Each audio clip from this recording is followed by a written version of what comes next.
안녕하세요. 수연 작업실 수연입니다.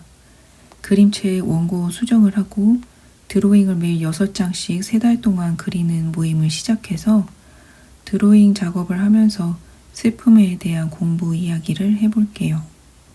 우연히 슬픔의 위안이라는 책을 발견했는데 공유하고 싶은 내용을 기록해 볼게요.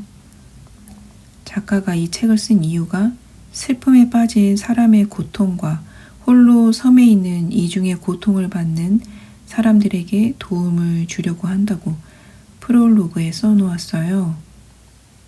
홀로 섬에 있다는 표현이 혼자서 긴 시간을 보냈다는 거죠. 외로운 애도가 된 건 누군가에게 슬픔을 쉽게 말하기 어렵기 때문인 것 같아요. 목차를 보면 1장 슬픔의 무게, 2장 정직한 대면, 3장 9가지 위안, 4장 슬픔의 흔적입니다. 이번 영상은 1장 슬픔의 무게라는 내용을 정리해 볼게요. 리어 왕이 딸의 죽음에서 결코라고 5번 말하는데 슬픔은 결코의 무게이고 슬퍼한다는 것은 결코를 말하는 과정이다. 몇 번을 말하든 말이다. 슬픔이 무게가 있는 걸까요? 5번의 결코만큼 무겁다는 건 절대로 죽음을 인정하고 싶지 않다는 뜻인가 봐요. 그리고 결코의 무게를 감당하려면 그 무게를 짊어지는 법을 배워야 한다고 해요. 갑자기 바뀐 현실을 인정하고 살아가는 법을 다시 배워야 한다는 거죠. 살아가는 법을 다시 배우고 적응하는 건 지금도 어렵고 힘든 일이에요. 그리고 물건에 대한 내용으로 한 사람의 삶을 가장 구체적이고 가장 분명하게, 가장 감동적이게 설명해 주는 것은 소지품이다. 물건은 우리가 어떤 사람인지 알려주는 우리의 중요한 일부다. 남아있는 소지품이 소중해지고 하나라도 없어지면 안 될 것 같은데 보고 있는 것도 힘들어지는 것 같아요. 방 안의 물건은 그대로인데 주인만 보이지 않는다는 건 더욱 괴로운 거죠. 저는 어쩌면 긴 슬픔을 이기지 못할 것 같아서 아이의 가구를 정리하고 중요한 소지품만 남겨두는 쪽을 선택한 것 같아요.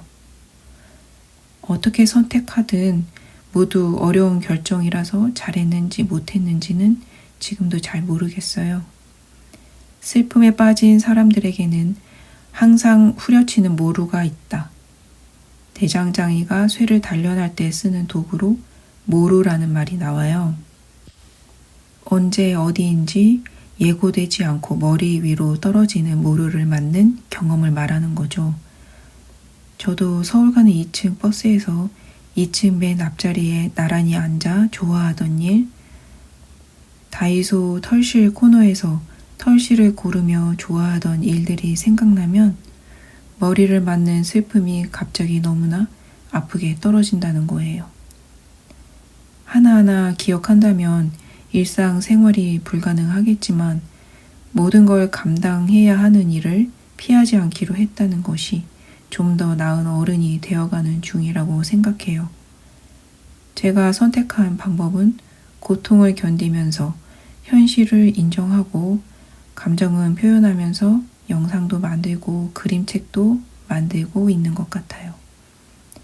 지금까지 1장의 내용을 정리하면 결코 마음큼의 슬픔의 무게와 변해버린 현실을 견디고 남긴 소지품의 고인을 다시 떠올리는 시간들과 가끔씩 머리를 내리치는 모루의 고통은 혼자만 느끼는 아픔이 아니라 남겨진 자들이 느끼는 감정들이라고 책에서 말하고 있어요.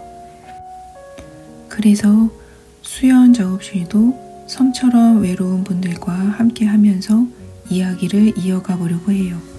다음은 2장 정직한 대면에 대한 내용으로 준비해 보겠습니다. 감사합니다.